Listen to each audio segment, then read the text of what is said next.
कुरडू गावात, माढा तालुक्यातील कुरडू गावात एक IPS अधिकारी बेकायदेशीर मुरुम उपसा करणाऱ्यावर कारवाई करायला जाते। अजितदादाचे कार्यकर्ते वेडा टाकतायत आणि अजितदादाला फोन करतायत। अजितदादाचा फोन येतोय की मी DCM बोलतोय, अमुक बोलतोय, तमुक बोलतोय, तुझी दादागिरी झाली, तुझ्यावर कारवाई करीन। म्हणजे एका बाजूनी लाडकी बहीण योजना आणता, लाडक्या बहिणीचा लाडका भाऊ म्हणता, आणि दुसऱ्या बाजूनी मुलीसारख्या आपल्या वयाच्या असणाऱ्या एका नवीन IPS अधिकाऱ्याला दम दिला जातो।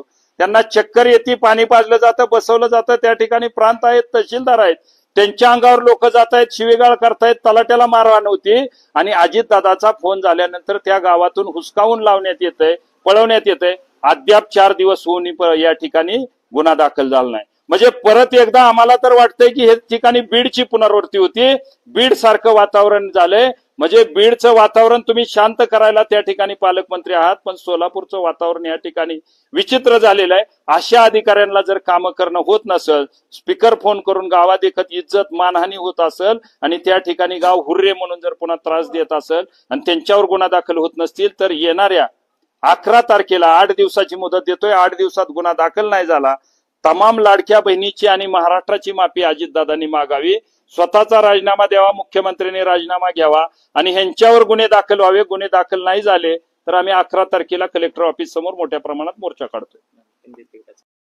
मेरा चेहरा तो आपको समझ में आएगा ना? ठीक है सर। इतना आपको डेयरिंग हुआ है क्या? सर मेरे को कार्रवाई जो किया है मुझे कैसे पता है सर? DCM सर मुझे पता नहीं है ना सर, मैं सिर्फ यही बोल रही। सर समझ रही है वो आप बोल रही है जो अजितदादाचा व्हिडिओ व्हायरल झालाय, कसं बघताय याच्याकडे? खरं तर या महाराष्ट्राचं दुर्दैव आहे, या राज्याचे उपमुख्यमंत्री अजित पवार म्हणजे महाराष्ट्र शासनाच्या मालमत्तेवर, तिजोरीवरती दरोडे टाकणाऱ्या दरोडेखोर चोराचा म्होरक्या आहे, सरदार आहे। ही कालच्या माड्याच्या प्रकरणावरून दिसून आलं, सिद्ध झालं। मला अजितदादांना विचारायचं आहे, अजित पवार साहेब तुम्ही या राज्याचे उपमुख्यमंत्री आहे, विसरू नका, कदाचित तुम्ही चिल्लर कार्यकर्त्यासारखं वागायला लागलाय। अहो अजितदादा, ज्या IPS अंजनी कृष्णा यांनी ज्या ठिकाणी कारवाई करायला गेल्या होत्या, ते तुमचा कार्यकर्ता कुठलीही रॉयल्टी शासनाकडे न भरता, तहसीलदारची परवानगी न भरता, न काढता, ती डायरेक्ट माझे नाही माझ्या बापाची इस्टेट आहे म्हणून शासनाच्या मालमत्तेवर दरोडा टाकत होता।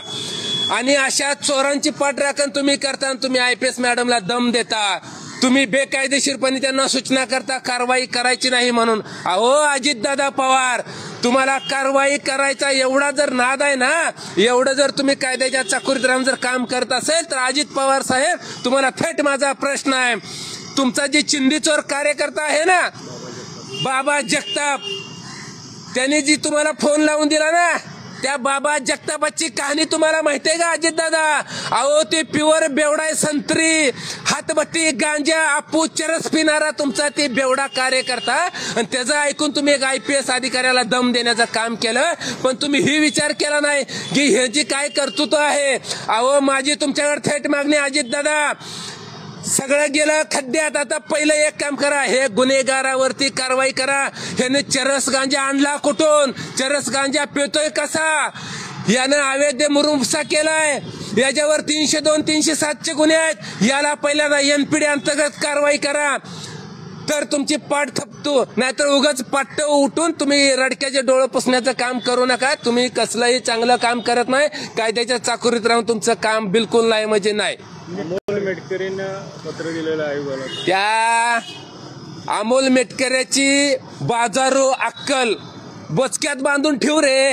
अमोल मेटकरे कसला तू शाहू फुल्याचा कार्यकर्ता, शाहू फुल्याचा विचार घेऊन चालणारा मन, मोठं बोलतोस का नुसतं? अरे तुम्ही बहिणीच्या जीवावर मताची झोळी घेऊन भीक मागणाऱ्यानो, तुम्ही आता बहिणीवर काय प्रसंग आणता? तुम्ही त्या बहिणीला दम देता चांगलं काम केल्यामुळं। तुमच्या कार्यकर्ते काय उद्योग करता हे दिसलं नाही का? अरे अमोल मेटकरी, तू ज्या कागदपत्र मागितली ना UPSC कडे, पहिल्यांदा तुला माझा थेट प्रश्न आहे अमोल मेटकरी, अरे पहिले अजित पवारांना 70,000 कोटीचा घोटाळा केला, त्याची कागदपत्र पहिले जनतेसमोर ठेव आणि मग तू तोंड वरती करून कागदपत्र माग, तुला जागा आहे. परंतु तुमचं ठेवायचं झाकून आणि दुसऱ्याचं बघायचं वाकून. अमोल मेटकरी बंद कर. प्रवक्ते उमेश पाटील म्हणतात 2 नंबर धंदेवाल्यांना कदापि पाठीशी घालत नाहीत. मला यांना एकच सांगायचं आहे, कालचा माड्याचं प्रकरण 100 नाही 1000% सगळ्या जनतेला कळून चुकलंय की 2 नंबर वाल्यांचा अजित पवार आहे, 2 नंबर वाल्यांचा अजित पवार आहे. 2 नंबर वाल्यांना पाठीशी घालत नाही तर डोक्या घेऊन नाचणारा अजित पवार आहे, काल सिद्ध झालंय. अहो अजित पवार, तुमच्या कार्यकर्त्याला जरा समज द्या. तुमच्यासारख्या आणि तुमच्या पदाधिकाऱ्याच्या वागणुकीमुळे सोलापूर जिल्ह्याचं वाटोळं झालंय. तुम्हाला माहिती आहे का? अहो अनेक तहसीलदारवरती वाळू माफिया मुरुम माफियांनी हल्ला केलं, प्रांतावरती हल्ला केलं, DYSP वरती हल्ला केलं, पोलिसावरती हल्ला केलं. अहो चांगल्या कर्मचारी, तलाठी, तहसीलदार, पोलिसांना बेदम मारहाण केली. हे फक्त तुमच्यासारख्या नाकर्ते राजकारणी आणि पदाधिकाऱ्यांमुळे. याची जिम्मेदार फक्त अजितदादा तुम्ही आहे, तुम्ही. आणि त्यावेळेस तुम्हाला कळालं नाही, त्यावेळेस तुम्हाला सुचलं नाही की बाबा तहसीलदारवरती वाळू माफियाला हल्ला केला, ताबडतोब कलेक्टरला सांगावं, SP ला सांगावं, यांच्यावर NPD अंतर्गत कारवाई करून ह्याला जेलमध्ये टाका. अहो अजित पवार, आता कुठल्या कार्यकर्त्याला आणि कुणाकुणाला टायरात घालून हाणावं?